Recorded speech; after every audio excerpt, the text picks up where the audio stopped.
Hey fellas, welcome to the Goose Knob Show. Quick idea. People have kids for themselves, but also for society at large. And not just this nebulous concept of society. You have kids so that the people in the next generation will be able to have a normal and healthy and happy society. Now, if you don't know it already, there is a population collapse occurring now. And you can see this kind of you can see this happening in Japan. But you can also see this happening in many other, worse, I would say. Probably it's going to get a lot worse in the United States. But you're seeing the same thing happen in the United States, and I'm not sure about Europe, but definitely the U.S. Right now, I believe, in Japan, I believe, don't exactly remember the statistics, but it was like 26%. Let me just find this out. Number of Japanese adults who are single. 27% of women and 40.4% of men ages 18 to 39 were single. So 27% of women, 40.4% of men. Now let's look at that in America. Number of adults in U.S. who are single.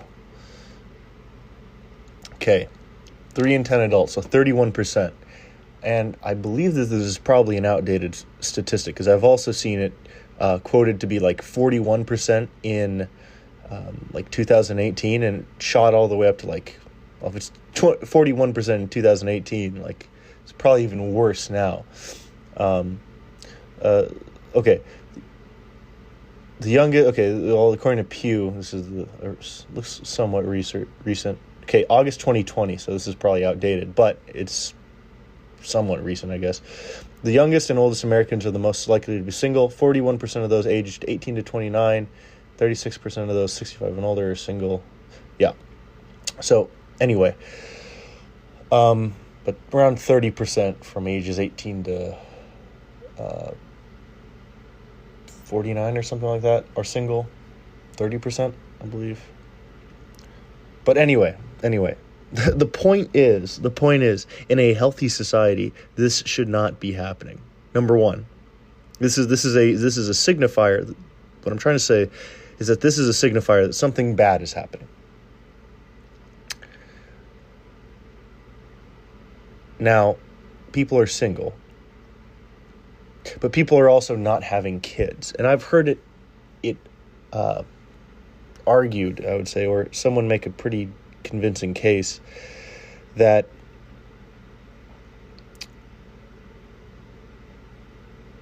the reason why many people are single today, especially young people, is due to the shape of our current population. I believe, let me see, population pyramid. I believe that was it. I'm trying to remember human geography from 8 years ago in high school. But anyway, population pyramid. So a normal population pyramid looks like a pyramid. That means, at the bottom, there's more people, and at the top, there's less people. And on the, let me see here.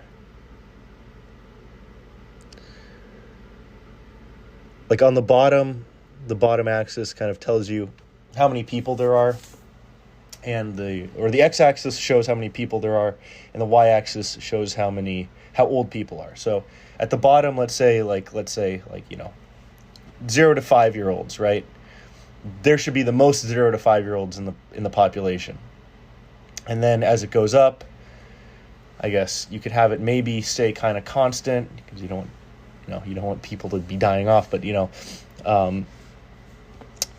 there are less, as you get older, there are less people in the population, because as you get older, it's more likely to die, right? That's a good, that's how society should be, right? But the way society is now is that there are far more people who are older than there are young people in America. Let that really sink in.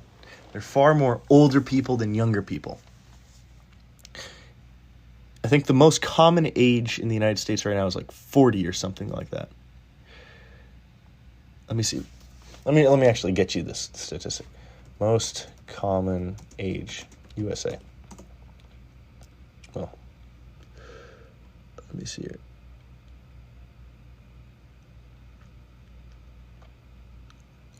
Okay, well this is a little bit different. So it's 27, but I think this is probably due to Hispanic immigration. This is it. See, okay, this is even worse. Oh my gosh. Okay. Well, okay, actually this proves my point. The most common age among white people is 58. 58. 58 years old. That's the most common age. The most common age is 58 among white people in the United States. This is from Pew Research Center. The most common age among whites in the United States is 58, more than double that of racial and ethnic minorities. Pew Research Center. Now, in the Hispanic community, you're not having this problem. And in the black community, I don't think you're really having this problem either, but they're having a bunch of other, I guess, social problems within their sexual marketplace and whatever. But different story. In the white community, you are seeing a rapid decline in the population. And this is really strongly shown in the fact that the average age is 58. In a normal society, there are more young people alive. There are more young people alive. And going outside, talking with people in just regular society, it should be much more likely for you to find someone who is your age, or someone who's younger than it is to find someone who's older. But in all likelihood, there's probably a lot less young people your age out there than there are old people out there. So, what does this mean? What does this mean? One argument is that, or it's not really an argument, I think this is one thing that's really going on in this culture. And I need to read this book called Bowling Alone by, I think it's Robert Putnam. He kind of goes into how America's communities are and have been falling apart for the last, I think, 20 plus years. I think he wrote this 20 years ago, so it's even worse now. But essentially, having, a lot of people who are your peers, who are, your age is important. It's extremely important. And the fact of the matter is, the baby boomers, the Gen Xers, the millennials, they aren't having as much kids as the silent generation and everyone else has been having, right? And so what that means is that it is harder for people your age, young people,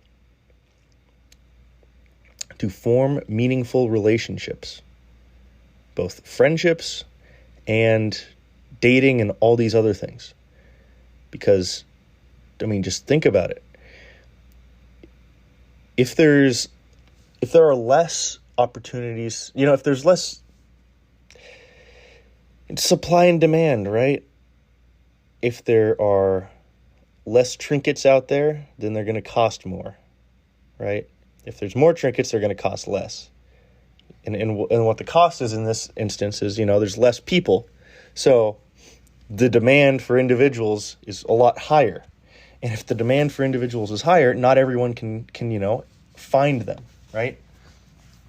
And if you at least find high quality ones too, right? So the issue is that, there's it's harder for, anyway, I've made the point, but what we are seeing, because if it would be one thing if I'm just like, oh, this doesn't, you're just saying these things, but the reality is, white people in the United States are completely atomized now. Like, I can look this up. Number of people who said they don't have close friends. Well, this is 2014, we need to say. And that's in the UK, we got to find.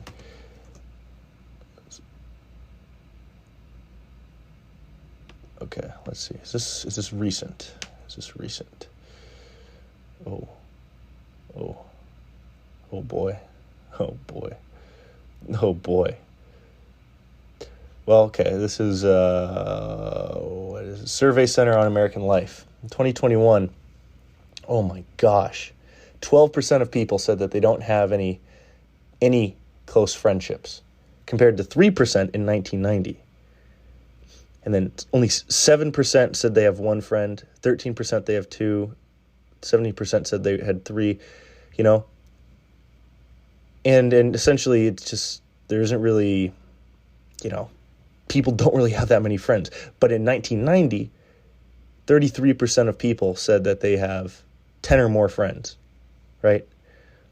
People are becoming atomized because it's harder to find people who are your age out there, right?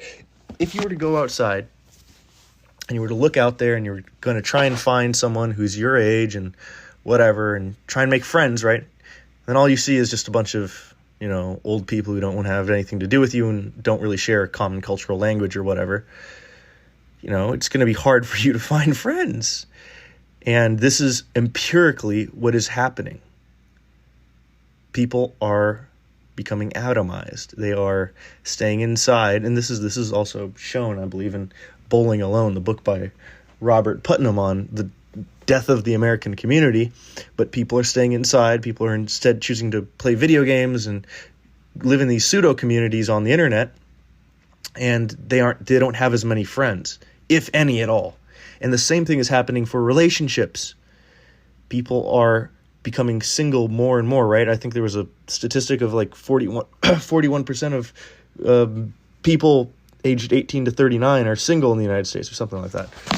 Let me find this out. I think it was 18 to 30 was the number, but let me see.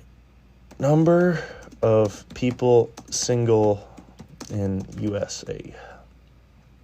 31%. 31%. That's comparable. That is comparable to Japan. And Japan is having, record level suicide rates, like a horrible, like this has been talked about for like years. This is common knowledge.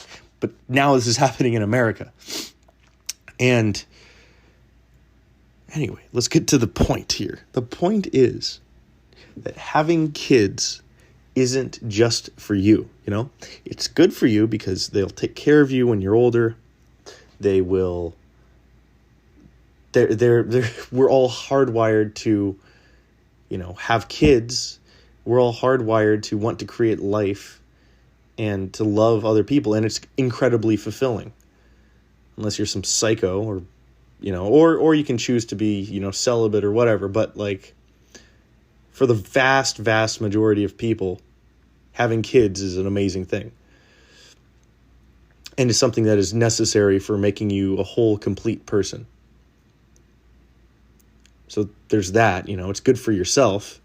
But I think as the last few years have been showing us, with the fact that our previous generation decided, we're only going to have one kid or two kids or whatever, right? What's happening is that white Americans are incredibly atomized. They don't have friends, they don't have relationships. And And this is partially due to the fact that our previous generation didn't have a whole lot of kids, or any for that matter. And gosh, the previous generations were so selfish in this regard. They were thinking, oh, you know what? Well, I don't want to have to worry about that. It's too much of a burden and a responsibility and blah, blah, blah. Or they were thinking, oh, we got to help the environment or whatever. So their shallow ideology kind of informed that. But, well, now we got to pick up the scraps.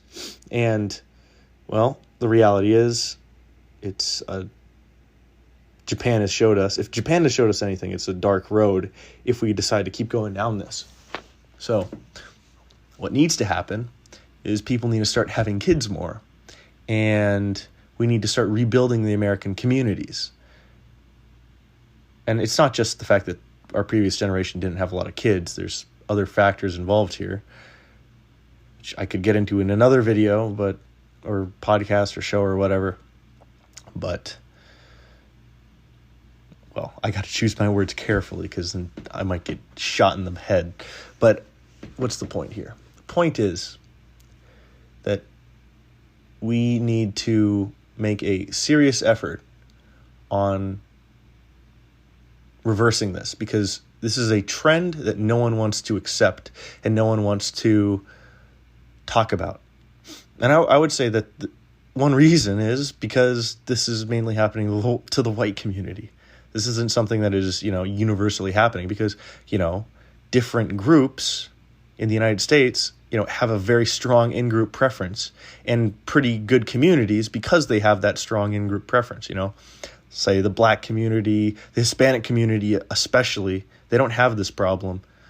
I would say the Asian community too, probably, but I guess within that community, Asian men, I think they have a lot of trouble with in the dating market. They have the most difficulties just finding somebody.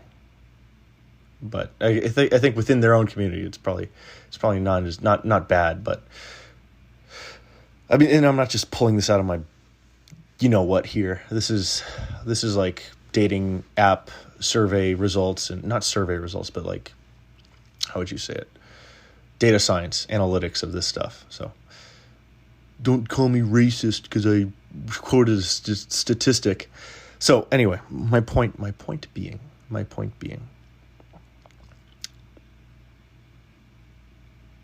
this is a issue that is mainly facing white people in America.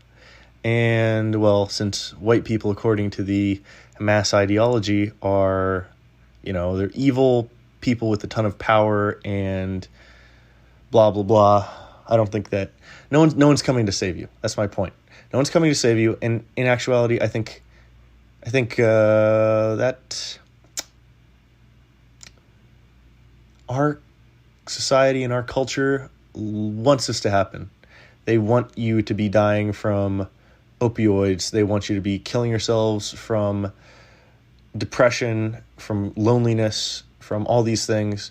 They want you to have no friends. They want you to live in your room and not talk to anybody and not have a life. And they want you to just shut up and go to work and be a soulless robot. That's what they want you to do. They want you to die alone with nobody and no kids.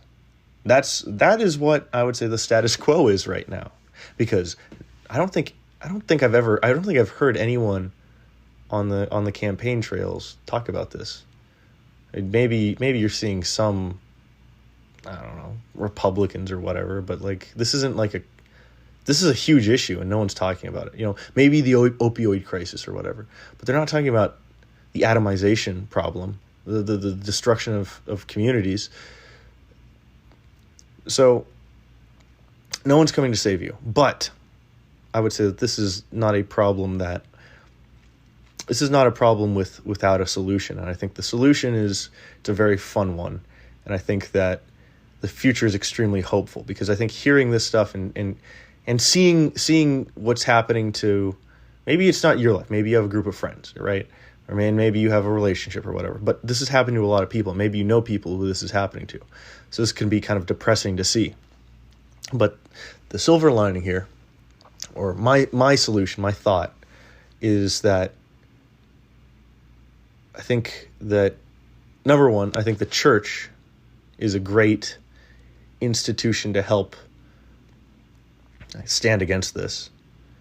I think, honestly, the only lasting and good friendships that I've had and made were in a church community. Because we all share values. Because I know these people are good. I know that these people are, they're smart and they're just solid people anyway. But that's one. That's the easy fix. That's the easy solution. Another solution I'd say is we need to start pioneering again. When England and when Europe was becoming corrupt, the 1700s, what did the pioneers of that generation do? They left and they founded a new country. They built a new empire. They conquered and they created something amazing. And I think that that's, in the face of the problems that we have right now, that might be the next step. And I think that is the next step. I think that we need to start going into the new frontiers and building something worth protecting and worth,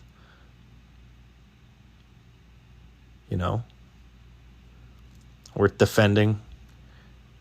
And we need to start planting trees that our kids will grow old under. And I think that's a good solution. I think that to say that we just got to keep living the way that our parents and grandparents lived, to say that we need to, just tighten your bootstraps and just live in this society, I think that isn't an option anymore. I think that we need to start living in very different ways than the way that our society is kind of telling us to live. And I don't think we should, isolate ourselves from society. We still need to be a part of society. But I think that many parts of this country are so corrupt that, well, I don't think it's possible to just try and, salvage it or live in that, and maybe you need to create a community within your community. Maybe that's the solution. The other advice I'd say is, let's say, because you can find friends through Catholic centers and all this stuff. Maybe you need to, go into a university, or maybe you need to be part-time at a university to network with people, because there's a lot of people your own age there. Or maybe you need to join a community college or this or that, or some sort of group that has a lot of young people. Maybe that's your solution. But what about the dating market? And I think that at this point, I think that human history has been brutal. Human history has been very brutal for thousands of years, right? Your great ancestors probably had to face the reality of war, of a brutal war where they only had swords or bows or this or that, or they had to defend themselves, or the likelihood of them dying from getting painfully stabbed or getting mutilated or whatever, maybe that was a high risk, right? And then you go back even further, and the likelihood of you dying from breaking a bone or getting an infection or getting eaten by a wild animal, that was pretty high. So for all of human history, we've had our little wars, and we've had our problems to face, and we faced them. And I'd say that the modern problems, especially in America, they aren't these types of wars and stuff. And maybe they will go back into that. Who knows? Probably, honestly. But right now, I think that those problems are not really physical. They're psychological, and they are sociocultural. And the wars you need to fight and the fears that you need to face aren't the fears of physical hurt, but you need to face, I guess, inner demons and stuff like that. And we already know this through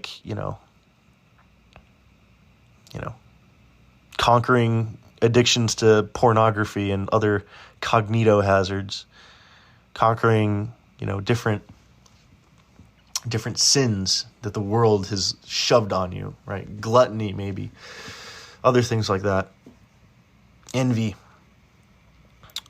But I'd say that also this probably goes deeper into facing your fears on the dating front, because I would say that the dating front is the sexual market is it is bad. It is very bad. And I think that the best way to meet somebody is to meet them through a friend group. But the issue is, if most people or many people don't have a lot of friends or don't have any friends, then how are you going to meet somebody if you don't even have a friend group to facilitate that? And the other option is, you just randomly fall into meet somebody or whatever, it's a random chance and whatnot. And I think that even that, because there's less young people your age, it's going to be even harder. So I think that we got to start being tactical about this. This isn't something that you can just leave up to chance anymore. The sexual marketplace is, unless you're like a 9 or 10 out of 10 guy, it's going to be, you're going to have to work for it, and you're going to have to face your fears. And I think people are going to start having to, like, if you're serious about finding a very good quality person to be with, and you're serious about, creating a good life with a person, if you're not going to settle, I think that you're going to have to turn to more sophisticated methods. And this means looking into the psychology of relationships, of dating, and looking into different methodologies for finding people and doing this networking that maybe you're scared of, or maybe you think would be stupid, or blah, blah, blah. But I think that we need to start using a scientific approach to this rather than in a deliberate approach. Maybe it doesn't need to be super scientific or whatever, but you need to start, probably being a lot more deliberate about this than not. And I guess one way is probably cold approach, or another way is just having a really great dating profile. But the thing with dating profiles is you probably need to be in the top 10 or 20% of the population to be able to have that work for you. So, I mean, if that's not you, then I think you got to start doing cold approach, or you need to find some other methods. But my point is, you could say, I don't want to do that or that, right? Okay, fine. But my point is, you need to develop a concrete method and a plan to solve this problem. It can't be something you just let happen, or let come to chance. And hey, maybe that could work for you, but I don't know, man. The likelihood that you're going to step on a landmine if you just let things happen to you is a lot higher. Because, well, the ideology that many if not most girls have nowadays is actively harmful to you. And then, just a ton of other stuff, but stepping on a mental illness landmine, which is very common, or an ideological landmine, is terrible. And you need to at least understand what you're dealing with in relationships and research that, read a book on it, and come up with a very good methodology for finding somebody. You should go on a bunch of dates, and then you should choose somebody. You can't just let it happen to you. You need to have choice. You can't be someone who has a scarcity mindset and says, maybe it's the, it is a scarce resource, I guess, finding someone who's really good, but you can't treat it as such. You need to, you need to choose someone. You can't settle. That's what I'm saying. And this is a project management method, coming up with a plan, saying, okay, this is a methodology. This is my plan. I'm going to enact the plan. I'm going to see where it goes. And you'd be surprised at how many things you can solve and how many things you can do with that simple technique. Coming up with a plan, and then, what is it? Let me go into quick project management.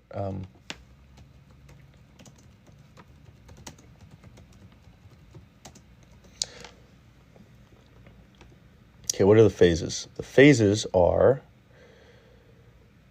project initiation and approval, project planning, analysis and design, build and test, implementation and completion. Okay, that's not what I was looking for. Project management phases. There we are. Okay, here we go. Okay. Concept and initiation, definition and planning, execution, performance and control, project close. So, by doing these things, by going down this method, you can solve insane problems, insane projects, right? Come up with an initiation of the concept, you develop it, and you plan it out. You come up with a good plan, and then you start executing it and see how it goes. And then you control, performance and control. You analyze what you're doing, and you see if it's working, if you see if it's not working. And, you can't just talk to one girl and say, oh, this isn't working. You got to have, data, You can analyze this, I think a small data set with like 8 or 9 population members or something. But in order to have a good data set, a very good data set, you need 30. You need 30 measurements. So, anyway, do with that information what you will. But to have a really good control, I think you got to know a little data science, or at least you got to have, you got to do your due diligence with executing your plan and seeing how it goes, right? And another thing is, this has to be something that you are serious about. Are you actually serious about going into a relationship? Do you actually care?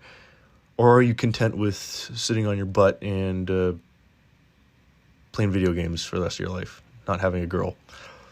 You got to want this. And that means you got to stop falling to self-gratifying, lustful actions like, watching porn and whatever. Because that's going to pacify you, and you're going to use the energy, the energy that should be propelling you towards finding somebody, and you're just putting it on yourself. You're just splurging it out there, which is stupid, right? Take your energy, take your pent-up frustration and all this stuff, and put it into something productive. That's all I'm saying. And yeah, come up with your concept, plan it out, start executing it, see if it's working. If it's not working, then maybe modify it. And then you close it. You close it when you've achieved your goal. And so yeah, that's all. I think that's really our solution. We just got to be, we got to be looking for people in the right spot. We got to have, we got to have virtue. We got to, I think Catholicism and the communities that it offers will be a very great benefit to you if you decide to do it. And you just got to be deliberate with what you're doing. And you can't be wasting your energy. And also, I would say, if you research, and you should research relationships and dating and how to do this stuff. But one other huge point is you got to become the best version of yourself you can possibly be. You can't leave anything on the table. You can't say, oh, you know what, I'm going to be okay with being 50% of who I'm supposed to be. Oh, I'm going to be okay with being 60. Oh, I'm going to be okay with being a little fat. I'm going to be okay with not having the best job I can. I'm going to be okay being comfortable at this job when in actuality, if I leave this job, if I change jobs every 2 to 3 years, I'm actually going to have a greater salary, right? You can't settle for small things like, oh, you know what, I'm just going to I'm just going to choose the easy route. If you choose it, you can't. Look, the easy route in this society is equal to death. Your bloodline is going to die if you choose the easy route in this society. So you need to get serious. You need to start thinking about this scientifically. You got to start really being deliberate, and you got to have a good plan. And if you don't have a plan, well, you're at a disadvantage. And, well, it's nice. I don't think it's going to be looking good for you. So, anyway, the situation is dire. Our population is going into a collapse. Our society is atomized.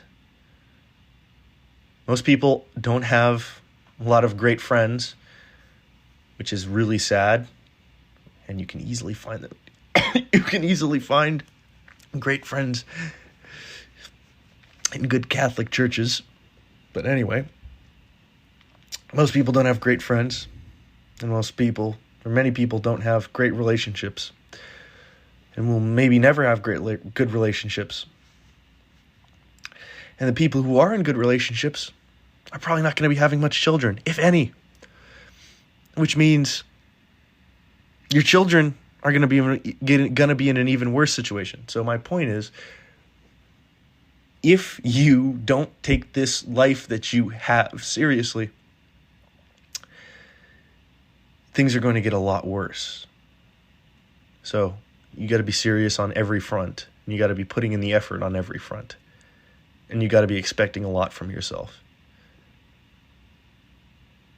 And you can't have self-doubt. You got to be a leader. This is the time. This is a time in humanity's history where things could get very, very bad very quickly, I would say. And maybe not in like a 5-year or 10-year time span, but like in 100 years, things could probably get really bad. I think we could probably go back into 1800s level, quality of life very, very, very quickly.